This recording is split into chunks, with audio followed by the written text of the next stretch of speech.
Les téléspectateurs les plus anciens de l'émission Il est écrit se rappellent certainement du pasteur Georges Hermance, qui a été chroniqueur d'Il est écrit pendant plus de 15 ans. Bien des téléspectateurs nous écrivent ou nous téléphonent pour nous demander de ses nouvelles. Je puis vous dire qu'il va très bien. Bien qu'il ait atteint l'âge de la retraite, il poursuit une vie active de pasteur dans 2 paroisses de la région de Montréal. C'est lui que vous aurez le plaisir d'entendre aujourd'hui. Merci Georges, il m'est agréable de te laisser ce fauteuil que tu as occupé avec tant de compétences pendant de si longues années.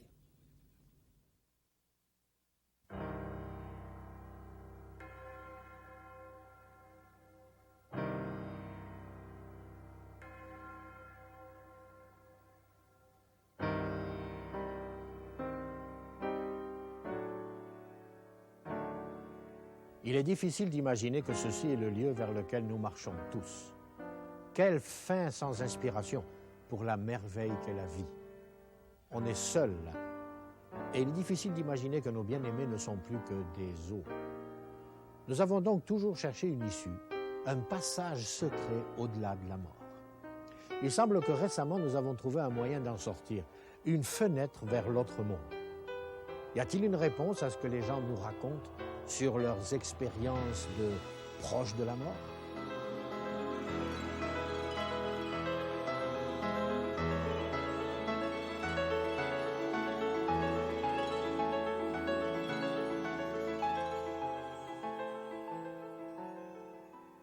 Il est écrit.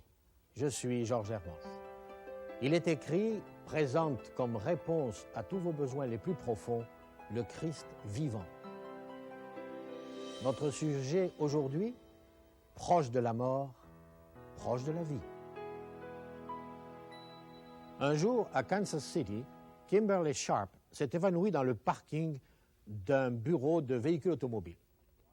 Elle était étendue là, sur le trottoir, proche de la mort. Les gens qui s'arrêtaient pour essayer de l'aider étaient terrifiés et effrayés. Mais Kimberly se souvient de cet événement d'une façon tout autre, tout à fait différemment. Elle se sentait enveloppée d'un brouillard dense et chaud. Et dans ce brouillard, elle voyait des petites gouttes bien distinctes de lumière et d'ombre intense. Puis soudain, elle eut la sensation que quelque chose explosait sous elle, faisait jaillir une lumière vivante, visible jusqu'aux limites de sa vision. Et cette lumière semblait plus brillante que le soleil. Kimberly se sentait plus aimée qu'elle ne l'avait jamais été. Kimberly n'est qu'une des milliers de personnes qui, aujourd'hui, parlent de leur expérience proche de la mort. Des livres sur ces expériences ont atteint des records de vente. Aux États-Unis, les tabloïds et la télévision luttent pour rester à la hauteur de l'intérêt des spectateurs sur ce sujet, avec des émissions telles que Rencontre, L'autre côté, Sighting, etc. Le nombre de Nord-Américains qui croient qu'il est possible d'avoir des contacts avec les morts a bondi de 10% depuis 1990 seulement.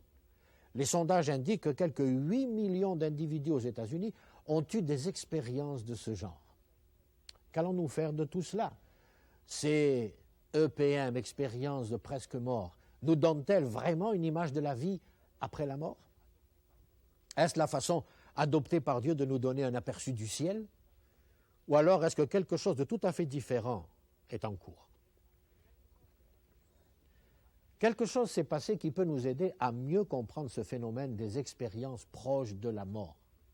Maintenant que beaucoup d'autres écrits ont paru sur ce sujet, il est possible de comparer les différents récits. Nous pouvons comparer les images variées que nous transmettent les gens sur ce qu'ils ont vu au cours de leur expérience. Quand vous le faites, quelque chose vous frappe. Un élément ressort nettement. La vision est tout à fait confuse. En fait, plus ces expériences nous parlent de la vie après la mort, et plus l'image s'embrouille. Il y a naturellement quelques similarités.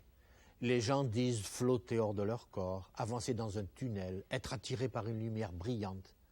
Mais quand vous essayez de devenir plus précis sur ce qui se trouve vraiment à la fin du tunnel, ce qui se trouve réellement dans cette lumière, la vision devient fort confuse. Prenez par exemple l'un des livres les plus populaires sur ce sujet, enlacée par la lumière, de Betty Eddy. Betty écrit qu'elle a vu Jésus au cours de son expérience. Et bien des gens ont acheté son livre. Ils aimeraient avoir la même rencontre. Mais dans le livre, nous n'obtenons jamais une image claire de Jésus.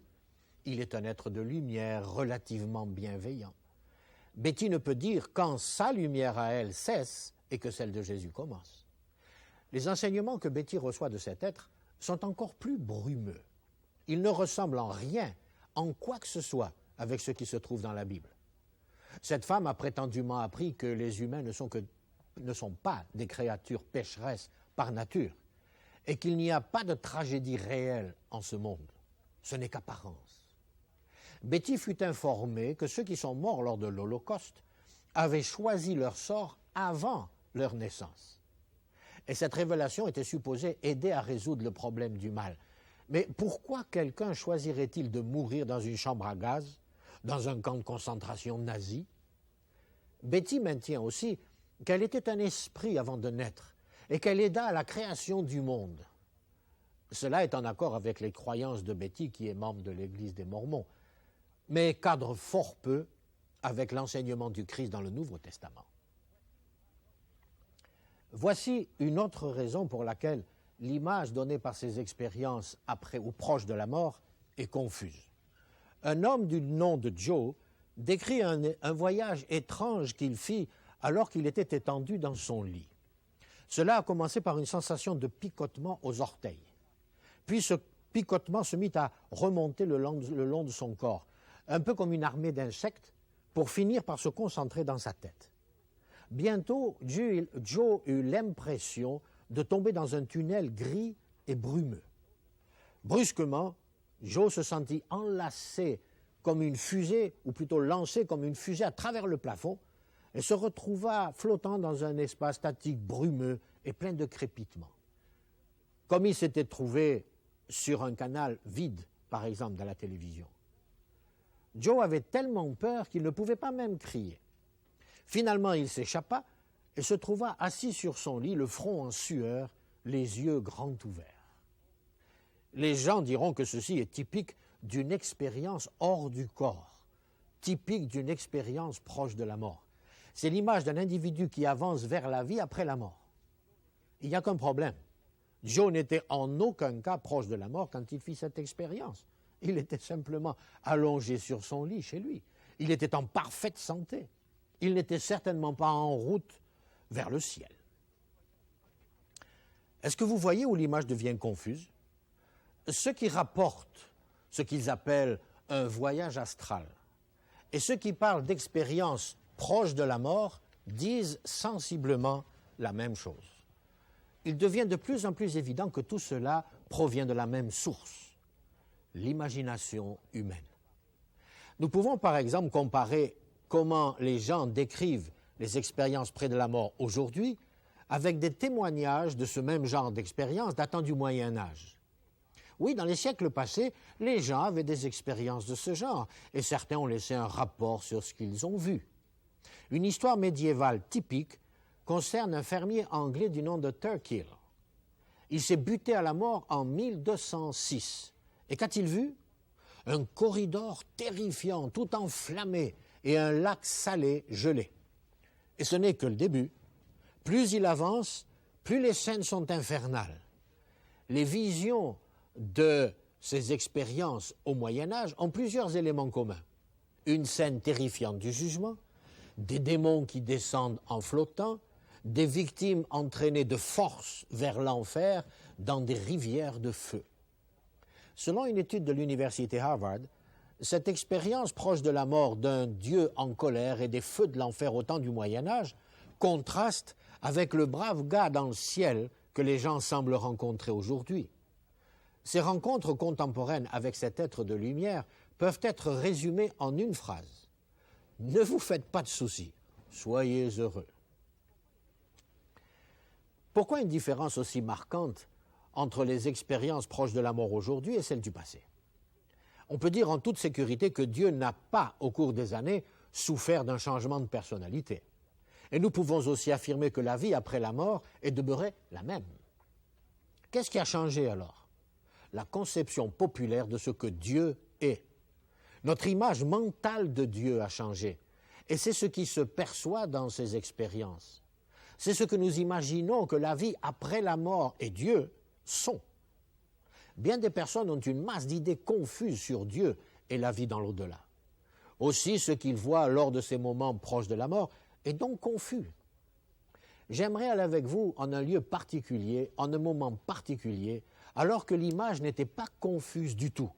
En fait, il s'agit du premier d'une série d'événements extraordinaires qui rendent l'image d'une clarté limpide comme le cristal. Le moment, eh bien, c'est vers 27 après Jésus-Christ, dans une petite ville de Galilée appelée Naïn. Un jour, 2 cortèges se sont fait face juste devant les portes de la ville. Le premier, se dirigeant vers la ville, était conduit par Jésus.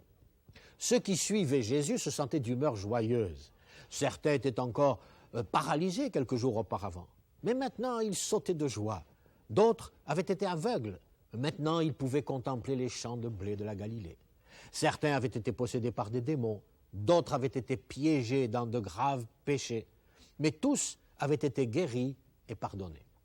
Bien sûr, Jésus était responsable de tous ces changements.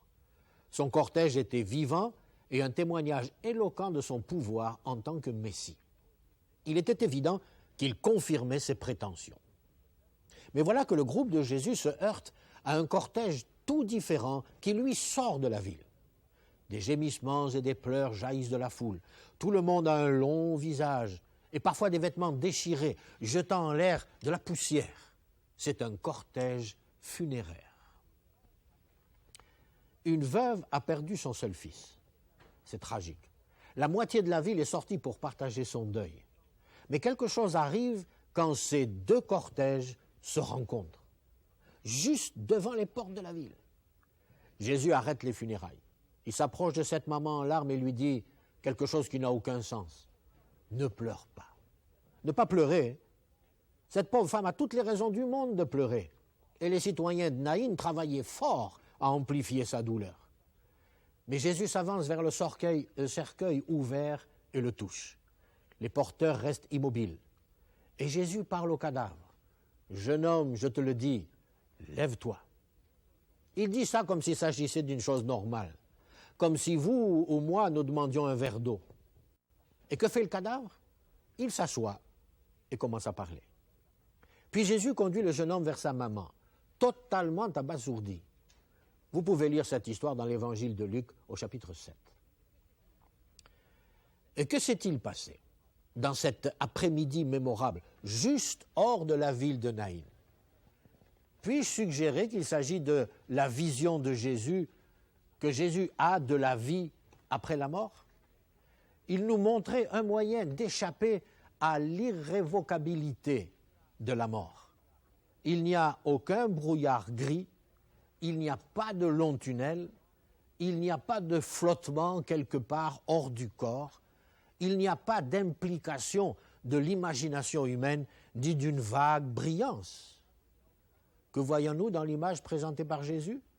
Un jeune homme de chair et de sang, bien réel, se levant de son cercueil. Il est totalement présent, il parle, il marche vers sa mère qu'il prend dans ses bras. Quelle est la vision de Jésus de ce qui se passe après la mort? On peut le résumer en un seul mot, la vie. Voilà l'espoir que Jésus présente à ses disciples, la vie éternelle. Non pas une sorte de voyage astral, non pas une sorte de flottement dans l'espace, non pas une existence comme celle d'un esprit. La vie, mes amis. Qu'arrive-t-il après la mort à ceux qui croient en Jésus? La vie. La promesse est que nous sortirons de nos tombeaux pour une vie nouvelle. Nous prendrons nos bien-aimés dans nos bras au grand jour, comme le jeune homme de Naïn. La vision est limpide comme du cristal. Quand Jésus se décrit lui-même dans une parabole comme étant le bon berger, voici ce qu'il dit de son plan pour ses disciples. Et nous trouvons cela dans l'évangile de Jean, au chapitre 10 et au verset 10. « Je suis venu pour que les brebis aient la vie et qu'elles aient la vie en abondance. » La vie en abondance. Voilà ce que Jésus offre aux êtres humains qui ont toujours vécu sous l'ombre de la mort. Il offre une vie physique réelle, tout au long de l'éternité. L'apôtre Paul complète l'image dans 1 Corinthiens 15. Il dit comment les croyants seront vêtus de corps célestes lors de la dernière trompette, quand Christ reviendra et que les morts ressusciteront incorruptibles. Une vie abondante et non des âmes désincarnées. Voilà la promesse. Voyons maintenant une autre scène qui éclaire encore davantage la question. Cet événement se produisit à Béthanie. L'un des meilleurs amis de Jésus venait de mourir. Il s'appelait Lazare. Et ses deux sœurs étaient inconsolables. Elles pensaient que Jésus aurait dû venir pour guérir leur frère bien-aimé. Mais Jésus n'arriva que 4 jours après les funérailles. Jésus alla directement à la tombe où était couché son jeune ami. Il regarda tous ces gens dans le deuil, et Jésus, lui aussi, pleura. Puis il leva les yeux et lança un autre de ses ordres incroyables. Il dit « ôtez la pierre ». Il faisait signe à quelques hommes près de lui d'aller rouler l'énorme roue de pierre qui fermait l'entrée du tombeau. Marthe, l'une des sœurs, s'objecta. Le corps de son frère était dans le tombeau depuis 4 jours et il se décomposait gravement. L'odeur serait épouvantable. Pourquoi tout cela? Et Jésus insista. Après une brève prière, il ordonna « Lazare, sors !» Encore un ordre simple. On a l'impression que Jésus était convaincu que le cadavre allait obéir au son de sa voix. Et savez-vous ce qui s'est passé? Les pleureurs virent comme un éclat de lumière dans le sombre tombeau. Lazare sortit lentement, trébuchant à cause des bandes qui enveloppaient son corps comme une momie. Alors Jésus donna un autre ordre. Déliez-le et laissez-le aller. Que voyons-nous ici devant cette tombe près de Béthanie? Une autre image de la vie après la mort. C'est en plein jour, pas de brouillard, pas de brume, pas de flamme dansante. Un personnage de chair et de sang reprend son souffle alors que l'on déroule les bandes qui l'enserrent. Et il court pour prendre dans ses bras ses sœurs incrédules. Une vraie vie, une vie abondante, parce que Jésus en a donné l'ordre. Mais il y a quelque chose de plus dans ce récit, un post-scriptum intéressant. Lazare devint une sorte de célébrité. Il avait été enseveli dans une tombe pendant 4 jours et il était revenu à la vie. Tout le monde voulait le toucher, tout le monde voulait lui parler. Nous revoyons Lazare lors de l'entrée triomphante de Jésus dans Jérusalem le dimanche des Rameaux. Lazare conduisait l'âne sur lequel Jésus entra dans la ville. Il était la pièce à conviction numéro 1 dans la prétention messianique de Jésus. Il avait triomphé de la mort. Mais la chose la plus intéressante est que nous n'avons aucun compte-rendu d'une conférence de presse où Lazare aurait décrit une sorte de quelconque d'expérience hors du corps durant les 4 jours qu'il a passés dans la tombe. Si quelqu'un avait pu flotter dans le sombre tunnel en route vers la lumière brillante, ce devait bien être Lazare. Il en avait eu tout le temps voulu. Mais l'homme a été de toute évidence totalement silencieux à ce sujet. Selon les Écritures, il y a une bonne raison à ce silence. Et nous trouvons cela dans Ecclésiaste au chapitre 9. Ce texte nous dit ceci. « Car les vivants savent qu'ils mourront, mais les morts ne savent rien. » Et dans le psaume 115,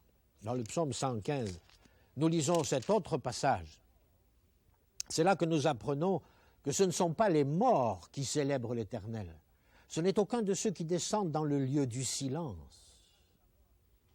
Quelle image de la mort avons-nous ici? Le silence. Pas de pensée, pas de conscience. Et Jésus lui-même a peint le même portrait. Quand il entendit dire que Lazare était mort, voici son commentaire. C'est l'apôtre Jean qui nous le rapporte dans son évangile. Jean, au chapitre 11 de son évangile, dit ceci. « Lazare, notre ami, dort. Mais je vais le réveiller. » Jésus a toujours parlé de la mort comme d'un sommeil. Quand vous dormez, vous ne faites rien. Vous êtes inconscient de ce qui se passe autour de vous pendant que vous dormez. Veuillez noter que Jésus et les écrivains bibliques n'avaient pas une vision sentimentale de la mort. Ils n'essayaient pas de s'en débarrasser par une vague explication. Ils acceptaient la vérité telle qu'elle est. La mort réduit la conscience à 0. Ceci est une chose importante à retenir. Si les choses ou plutôt si les morts voient des choses, c'est qu'ils ne sont pas morts. S'ils se sentent sortir de leur corps, qu'est-ce qu'ils ne sont pas morts? Ils sont peut-être tout près de la mort, mais ils ne sont pas morts. Selon les Écritures, les morts ne savent rien. Voilà une image claire. Il n'y a simplement aucune place pour des âmes flottantes quelque part dans une sorte de limbo. Comment les écrivains bibliques peuvent-ils parler avec une telle confiance de la vie éternelle? Sur quoi basent-ils leur espérance? Comment obtenons-nous cette autre image brillante de la vie après la mort que Jésus a peinte? Comment obtenir une vie réelle de chair et d'os après la mort? Voyons la dernière scène. Celle-ci complétera notre vision. Cela se passa dans le jardin du tombeau, juste à l'extérieur de Jérusalem. C'était tôt le dimanche matin, et les soldats romains faisaient partie d'une garde spéciale. Ils avaient arpenté le terrain devant la pierre qui scellait la tombe dans laquelle Jésus, le crucifié, reposait. Les premiers rayons de l'aube se reflétaient sur leurs lances et sur leurs casques. Soudain, le sol trembla violemment sous leurs pieds. L'énorme pierre roula sur le côté et la tombe explosa dans un jaillissement de lumière aveuglante. Mais il arriva alors plus qu'une grande lumière. Ce n'était pas simplement une brume grise dans un tunnel sombre, non. Une silhouette bien précise émergea de cette lumière. C'était la silhouette bien connue de Jésus-Christ, bien vivant et ressuscité des morts. L'évangile de Matthieu nous dit ceci. Nous voulons le lire dans Matthieu au chapitre 18, les versets 3 et 4. Son aspect était comme l'éclair et son vêtement blanc comme la neige. Les gardes tremblèrent de peur et devinrent comme morts. Mes amis, nous n'avons pas là une image floue. C'est une scène terriblement réelle. Le Christ ressuscité était si réel que les soldats romains s'effondrèrent de peur et d'effroi. Ils ont eu une expérience proche de la mort, plutôt intense, vous ne trouvez pas? Mais Jésus n'était pas proche de la mort, lui. Il n'était pas un simple esprit flottant hors de son corps. Il était drôlement vivant, dans un corps glorieux, ressuscité. Pendant les quelques jours qui suivirent, plusieurs témoins purent confirmer ce fait. Des gens qui parlèrent avec Jésus, qui marchèrent avec Jésus, qui touchèrent Jésus, qui mangèrent avec Jésus. L'image de la vie après la mort dans la Bible est claire comme du cristal parce que c'est l'image de Jésus lui-même. C'est un visage précis que nous voyons sortir de la lumière de la tombe. Ce n'est pas une vague sensation, ce n'est pas une présence floue. Non, la vie éternelle dont la Bible parle est rattachée à ce visage, à cette personne. Jésus sorti du tombeau. Il brisa les chaînes de la mort. Il montra la voie à tous ceux qui placent leur foi en lui. C'est ce que la collision entre les deux cortèges devant la ville de Naïm avait commencé à nous dire. Jésus arrêta les funérailles, il fit cesser les pleurs. Il est l'auteur de la vie éternelle. C'est ce que la rencontre entre Jésus et son ami enseveli hors de la ville de Béthanie avait commencé à nous dire. Jésus parla au cadavre et le cadavre obéit à sa voix. Jésus est l'auteur de la vie éternelle. Et finalement, la résurrection de Jésus lui-même nous montre comment cela va se passer. Souvenez-vous de ce que Paul dit de ceux qui ressusciteront des morts à la dernière trompette, lors de la seconde venue de Jésus. C'est alors qu'ils recevront leur nouveau corps glorieux. La résurrection de Jésus nous assure que les morts seront réveillés. Oui, la mort est un sommeil silencieux. Oui, il semble que nous perdions tout au moment de la mort. Mais il en est un dont la voix peut pénétrer toutes les tombes. Il en est un dont la voix les appellera depuis les cieux. Et les morts en Christ répondront. Ils se relèveront aussi sûrement que le jeune homme de Naïm est sorti de son cercueil, en plein jour, et qu'il a couru prendre sa mère dans ses bras. Voilà la merveilleuse espérance que les écrivains bibliques nous offrent. Une image claire et nette. Ce n'est pas une chose que nous imaginons à l'approche de la mort. C'est bien plus qu'un vulgaire tunnel sombre, aussi long soit-il, et une vague lumière aussi brillante qu'elle soit. C'est le visage de Jésus qui nous attend. C'est la résurrection attendant de se répéter pour tous ceux qui auront cru en Christ. Nous pouvons avoir confiance en cette espérance. Avec cet espoir, nous pouvons faire face à la mort en toute sécurité. Pourquoi ne pas vous en saisir maintenant même, alors que nous prions ensemble? Notre tendre Père céleste, je te remercie pour ce merveilleux événement qui changera à jamais l'avenir des êtres humains. Nous n'avons plus à vivre sous l'ombre de la mort. Si nous prenons Jésus comme notre Sauveur et Seigneur personnel, nous pouvons avoir cette confiance que sa résurrection se répétera pour chacun d'entre nous lors de son retour. Aussi, nous remettons nos vies entre tes mains maintenant. Nous voulons accepter cette image claire de la vie après la mort que tu nous as fait partager. Nous voulons te remercier pour bien vouloir nous accepter dans la personne de Christ. Nous te remercions pour nous donner une naissance nouvelle dans cette espérance vivante au nom de Jésus. Amen.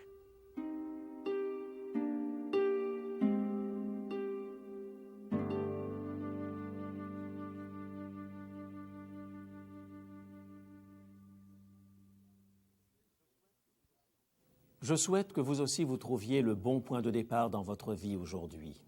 Et je sais que le livre du jour peut vous aider à suivre les étapes essentielles de votre développement spirituel. Il s'intitule « Vers Jésus ». Ce livre a été une révélation pour moi. Dans un langage simple et pratique, l'auteur nous conduit pas à pas à la découverte de Jésus, celui qui seul peut nous apporter la paix et le vrai bonheur. Alors, appelez ou écrivez-nous pour recevoir votre copie gratuite de « Vers Jésus ». Cela ne prend que quelques minutes, mais elles peuvent avoir un impact important sur votre vie. Voici les renseignements dont vous avez besoin. Pour demander l'offre du jour, composez maintenant le 514-729-3515 pour la région de Montréal ou utilisez notre ligne sans frais 1-866-729-3515 si vous êtes de l'extérieur de Montréal. Il est possible que toutes nos lignes soient occupées au moment de votre appel. Dans ce cas, composez à nouveau. Mentionnez clairement le titre de l'offre demandée et parlez lentement afin que nous puissions bien noter vos noms, adresses et numéros de téléphone. Je vous rappelle que vous pouvez vous procurer pour une somme modique les DVD, cassettes vidéo et audio de nos émissions. Vous pouvez aussi nous écrire à l'adresse qui apparaît sur votre écran. Il est écrit Case postale 99, succursale Rosemont, Montréal, Québec, H1X 3B6. Nous vous invitons également à consulter notre site web au www.iletécrit.tv. Mes chers amis, ne vous laissez pas prendre à cette théorie qui court partout concernant la mort ou l'approche de la mort. Attachez-vous uniquement à cette réalité, à cette image merveilleuse et claire que Jésus nous donne dans sa parole. Il rappellera à la vie ceux qui sont morts. Il n'oubliera aucun d'entre eux. Aussi, pensez à cela et confiez-vous au Seigneur. Maintenant, j'aimerais vous revoir et j'espère vous revoir la semaine prochaine.